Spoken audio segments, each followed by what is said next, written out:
Bonjour, la problématique soumise à votre appréciation porte sur la thématique agropole de l'Inde-Massa au Cameroun entre potentialité agricole, production architecturale et développement urbain. Nous aurons 5 mots-clés: agropole, potentialité agricole, production architecturale, développement urbain et l'Inde-Massa. Le contenu portera sur le contexte, la problématique, la question, l'objectif, les hypothèses, un cadre conceptuel de la littérature, une méthodologie avant de nous étaler un peu plus longuement sur les résultats et la discussion. L'Aïné-Massa est une localité située sur la nationale numéro 1 au nord Cameroun, entre la latitude 9 nord et la longitude 12e degré est, sur une bifurcation de 2,5 km partant de la route nationale venant de Garoua, et une localité qui est confrontée à une forte vocation agro-pastorale, un dynamisme foncier croissant, d'où l'option de nous interroger sur le développement de l'agropole qui apparaît comme une nécessité visant à structurer les filières agricoles, moderniser la production animale et pourquoi pas favoriser l'intégration. C'est dans un tel contexte que cette recherche s'intéresse bien sûr à l'agropole Aïné-Massa comme un outil de transformation territoriale intégrant les relations entre potentialité agricole, production architecturale et développement urbain. De cette problématique centrale découle une question centrale, celle de savoir comment l'agropole de l'Aïné-Massa peut-il constituer un levier de développement urbain durable à travers la valorisation des potentialités agricoles via la production architecturale. De cette question centrale découlent des questions secondaires. Quelles sont les potentialités agricoles de l'Aïné-Massa? Quels sont les modèles de production architecturale envisageables dans la composition de cet équipement agro-industriel? Enfin, quel est l'impact d'un tel équipement sur le développement urbain de l'agglomération de l'Aïné-Massa?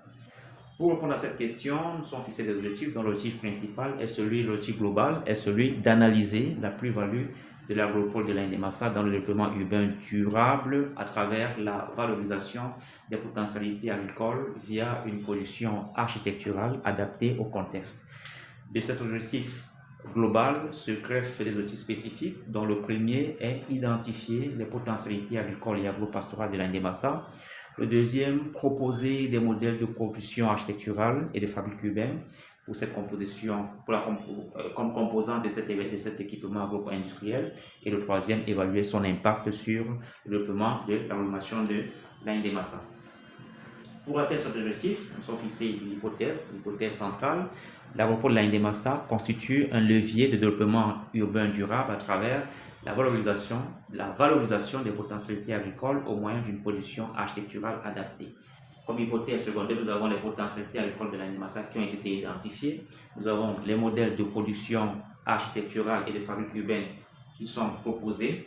Nous avons enfin l'agglomération de l'Aïné-Massa qui modifie les dynamiques spatiales et socio-économiques de l'agglomération à travers l'attractivité, la structuration des nouvelles centralités, la création des chaînes de valeur locales et de nouveaux acteurs, le développement des infrastructures routières ainsi que celui des équipements de stockage, de transformation et de commercialisation.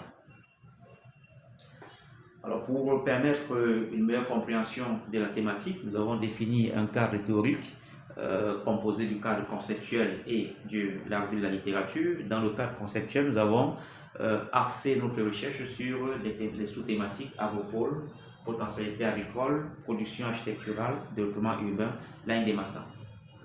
Alors pour l'agropole, nous allons retenir qu'il s'agit pour nous d'un équipement d'un ensemble de bâtiments ou de construction, de production ou d'unités de production, de transformation issues d'une production architecturale regroupée en 4 pôles interconnectés, à savoir une zone d'habitat concerté, une zone phytotechnique, une zone zootechnique et un pôle de transformation. Potentialité agricole. Parlant de potentialité agricole, nous retiendrons qu'il s'agit ici des vastes de la zone d'Aïné-Massa.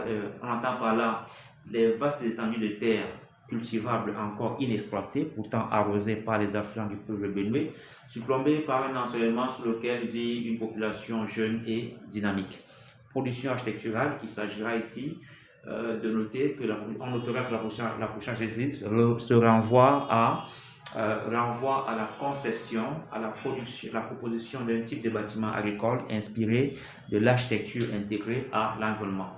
Tandis que pour le développement urbain, il s'agit de l'ensemble des opérations de restructuration d'une agglomération ou d'un quartier en vue de compléter ou de renforcer les fonctions urbaines à travers un ajustement d'intérêt collectif tel que ou dans de l'envergure d'un agropole.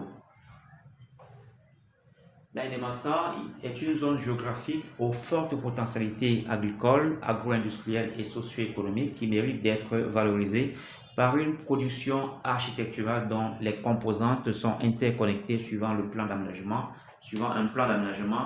industriel.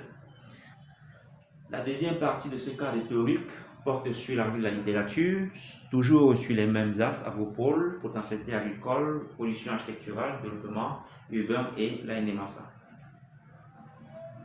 Alors, les auteurs qui se sont intéressés à l'agropole, nous en avons trois, entre autres Kofi Bolor, au Togo, le Bureau des Nations Unies en Côte d'Ivoire, et puis le cadre de gestion environnementale et sociale dans le cadre des études de faisabilité de l'agropole centre du Sénégal. Alors, dans le premier document, il montre pas suffisamment comment les agriculteurs seront autonomes, alors que la particularité parmi les auteurs qui se sont intéressés à l'agropole avec notre travail, c'est que dans le nôtre, nous envisageons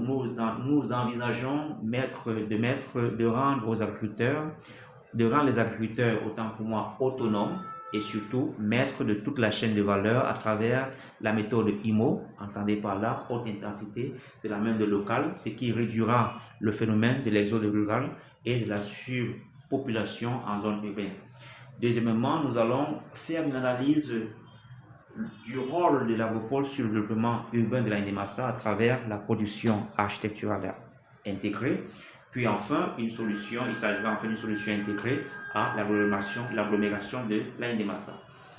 En ce qui concerne la production architecturale, nous avons concrétisé les théories du Conseil d'architecture et d'urbanisme et de l'environnement du GAL, mais ici, chaque type de bâtiment forme une unité interconnectée à part entière et non des bâtiments annexes, des locaux annexes, comme il a été le cas dans leurs travaux. L'aspect sécurité, au moment où l'on parle de l'intégration politique, la politique HQSE, comparativement à Jean Piaget qui s'est limité à la politique d'hygiène, qualité et environnement, dans le nôtre, nous avons ajouté l'hygiène, qualité, sécurité, environnement qui occupe une place d'ailleurs bien importante. Et enfin, la production architecturale réside dans l'utilisation des matériaux locaux tels que les granulats, sable 0,5, gravier 5,15, gravier 15,25 qui sont bien disponibles dans cette localité. Le développement urbain pour nous apparaît comme une résultante de la valorisation des potentialités agricoles à travers une production architecturale. En d'autres mots, il s'agit de faire une analyse de l'impact d'un équipement agro-industriel sur le développement urbain local à travers la valorisation des potentialités agricoles au moyen d'une production architecturale adaptée. La NMASA apparaît pour nous dans nos travaux comme étant une zone géographique aux fortes potentialités agricoles qui mérite d'être valorisée par une production architecturale dont les composantes sont interconnectées par une opération de restructuration pour un développement urbain. Afin de pouvoir aboutir à des résultats qui seront par la suite confrontés à nos hypothèses de départ, nous avons défini une méthodologie qui se structure d'abord à une première étape qui n'apparaît donc qu'on vient d'achever, la définition d'un cadre théorique.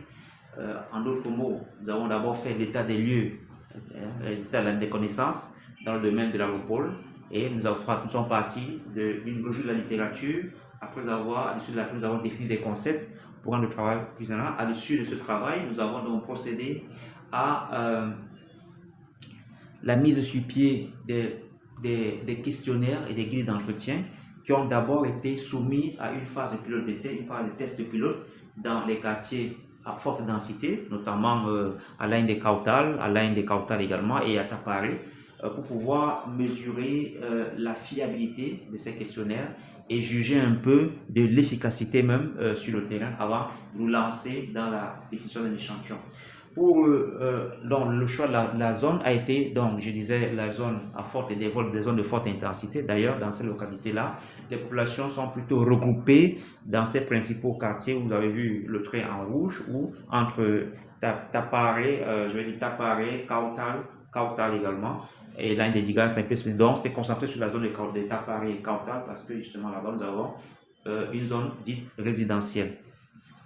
L'échantillonnage aussi a été fait à l'aide d'une matrice au moyen des images satellites, nous a permis de partitionner tout le territoire en petits segments d'environ 500 mètres sur 500 mètres de côté, d'un carré de 500 mètres de côté, qui nous a permis de déceler, n'est-ce pas, une zone agricole, une zone de résidentielle et une partie arrosée par les affluents du fleuve Benue. C'était là ce qui m'a eu dans la phase de collecte des données et dans l'analyse de données. Donc, nous sommes donc aperçus. Nous avons obtenu donc des résultats qui sont, premièrement, le diagnostic des potentialités agricoles à la Ndimassa. Nous avons environ 60% des terres qui sont réservées à l'agriculture, reparties en 50% pour la production végétale entendée phytotechnique et 9% pour la production zootechnique, c'est-à-dire la production animale, étant donné qu'ils sont parfois des nomades. Nous avons 25% de la surface du territoire qui est bel et bien arrosée par les affluents du peuple bénouais, ce qui permet bien une agriculture à forte intensité, et 16% seulement de tout le territoire de l'Indemassa qui est réservé comme étant une zone résidentielle. Pour ce qui est de la production architecturale, les modèles de production architecturale, nous avons donc commencé par un schéma fonctionnel ou un organigramme du site pour étudier un peu les liaisons, le niveau de liaison entre les différents compartiments, à savoir les liaisons fortes, notamment entre le marché et le pôle de transformation, les liaisons fortes également entre la zone résidentielle et l'entrée de la localité, et par l'usage, n'est-ce pas, des outils de l'AI, nous avons pu générer un schéma fonctionnel de la Ndemassa en mode plus détaillé, je vais dire plus édité, d'accord, mieux édité que ce que nous avons fait manuellement, qui expliquait seulement le principe de la fonctionnalité en termes d'organigramme du site en réalité. Nous avons ensuite, avant de passer à la production des différents modèles, procédé à une synthèse et une mise à profit de la topographie du site. Vous vous souvenez que dans les définitions des contextes au départ, nous avions pas la topographie du site, la littérature qui était prescrite qui nous a été servie par la météo de l'aéroport international de Garoua. Nous avons donc abouti, nous en sommes donc servis pour aboutir, pour obtenir une synthèse, pour faire une synthèse et une mise à profit de la topographie de ce site-là. Vous pouvez bien observer le parcours du soleil, le sens de coulement des vents dominants et consorts, ça n'est plus final. Et à côté de là, on a abouti donc à un aménagement de l'aéroport en question en tant que tel qui précise bien une partie pour la production phytotechnique, une partie pour la production zootechnique, une partie pour la transformation et une partie pour les logements. Vous voyez bien que ça fait bien quatre zones. Là, nous avons, en termes de résultats, donc, abouti à un organigramme du bâti sur le site qui nous permet d'avoir du côté au moins de logiciels utilisés comme Archicad pour la conception et puis Twinmotion et Lumion pour le rendu 3D. Nous permet d'obtenir donc une vue d'ensemble de l'aéroport de l'Indemassa.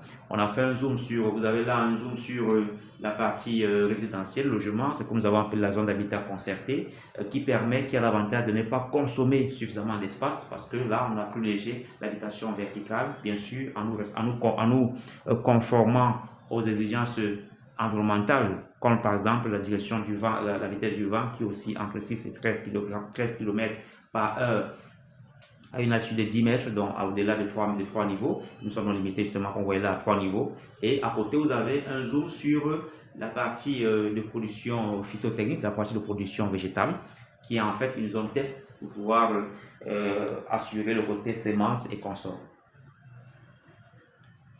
Par la suite, vous avez là un zoom sur la zone de production, la zone zootechnique, autant pour moi, c'est-à-dire la zone de production animale, avec un un zoom particulier, un détail sur l'abattoir quadrupole et la zone, le complexe vétérinaire qui regroupe le cabinet de médecin vétérinaire, une pharmacie, une infirmerie, une salle de préparation des aliments et des magasins. Tout à côté, nous avons donc une vue d'ensemble du pôle zootechnique qui est en fait une unité de production biogaz et des centrales photovoltaïques avec une puissance d'environ 60 000 kWh qui reste à confirmer avec les études plus détaillées. Alors, dans la zone de production zootechnique, nous avons un zoom particulier sur l'habitacle, le logement d'élevage des bovins, avec une capacité d'environ 200 têtes, catégorie 3, complexité 10%. Nous avons, nous avons aussi les logements d'élevage des ovins, avec une capacité de 700 têtes. Nous avons un aperçu sur le logement d'élevage, les bâtiments d'élevage des porcs, avec une capacité de 1300 têtes, avec la particularité que les cuves d'eau sont intégrées au volume et la toiture qui est la mise hors d'eau assure non seulement également la protection contre les eaux de pluie, mais également la production d'énergie électrique à partir de l'ensoleillement, dans l'énergie photovoltaïque. Donc voilà, après donc la production architecturale, nous aboutissons donc au résultat, à l'impact de l'agropole sur le développement urbain, qui était notre troisième partie des résultats. Là, nous avons à gauche une illustration de l'impact de l'agropole et l'animation sur le développement urbain, des agglomérations évidemment, avec une dynamique urbaine, à savoir la création des emplois, l'attractivité des entreprises locales, l'amélioration des chaînes de valeur. Sur le plan aménagement territorial, nous avons des nouvelles infrastructures qui seront bien sûr créées, les zones d'activité que vous avez vues dans les diapositives précédentes, les marchés urbains également, d'où la centralité. Nous avons aussi, en côté croissance démographique, il y aura un afflux de la population, une extension urbaine bien évidemment, et quelques enjeux malheureusement en termes de pression, enjeux environnementaux, en termes de pression sur les terres, gestion des ressources, et risques écologiques. Donc en résumé, l'impact de l'agropole sur le développement urbain et l'agglomération se ressent tant au niveau de la diversification économique, de la création de nouvelles centralités urbaines qui vont suppléer les fonctions urbaines des localités environnantes telles que le centre urbain de Garoua. Nous avons l'attraction démographique qui va permettre non seulement d'attirer cette fois-ci, non seulement de maintenir les jeunes de la population d'Aïmassa sur place, mais également d'attirer d'autres jeunes plus dynamiques qui seront des apports en termes de main-d'œuvre. Et enfin, les défis environnementaux auxquels il faudrait bien s'y habituer dans les conceptions. D'ailleurs, nous en avons tenu compte. À droite, vous avez quelques exemples concrets parce que de par cet impact, vous allez avoir sur le plan économique, il y aura bien sûr la création des petits métiers, petits métiers comme par exemple l'artisanat. Vous avez là par exemple la fabrication des machines d'égrenage des arachides, la fabrication des machines d'égrenage du maïs, qui sont bien des modèles industriels, mais qu'au niveau local peuvent susciter l'implémentation de ces entreprises sur le plan de façon in situ directement sur place à l'Aïn-des-Massa. Nous ne pouvions pas terminer notre présentation sans parler du côté, en termes toujours d'impact de la collaboration, l'aspect business, à savoir l'agro-business, qui permet de comprendre ici nos simulations avec un investissement par exemple de 1 million en 2025.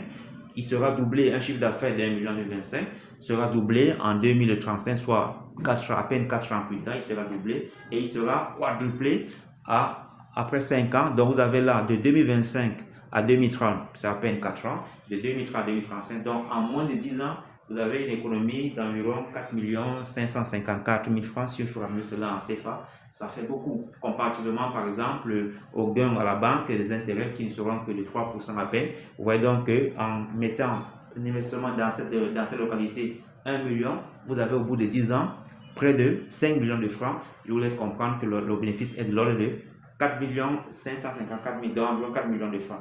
Le tableau, l'histogramme de l'agro-business à gauche vous montre bien le caractère croissant malgré quelques ralentissements, mais il n'en demeure pas moins que on part du capital de départ au capital à l'arrivée 10 ans plus tard, on a fait pratiquement une multiplication par 5.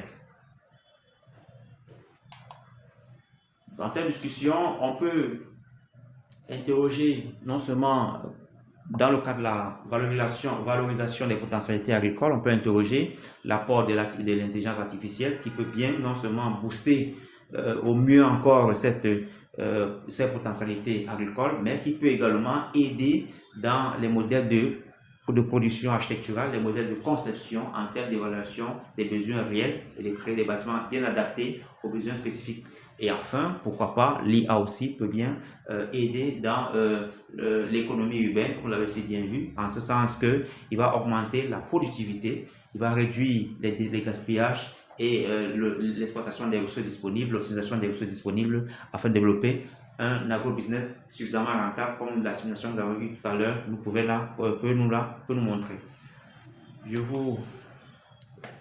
Alors, bibliographie, nous avons utilisé quelques livres, nous n'allons pas citer parce qu'il y en avait pas mal de livres, mais très peu qui portaient vraiment sur la formation de l'animation proprement dit. Merci de votre attention. Les questions sont attendues avec le QR code là qui sera répondu et vous pouvez revoir si vous le voulez, si vous le besoin se faire ressentir la vidéo sur notre page TV, YouTube TV, Canal Architecte Inter État TV. Merci.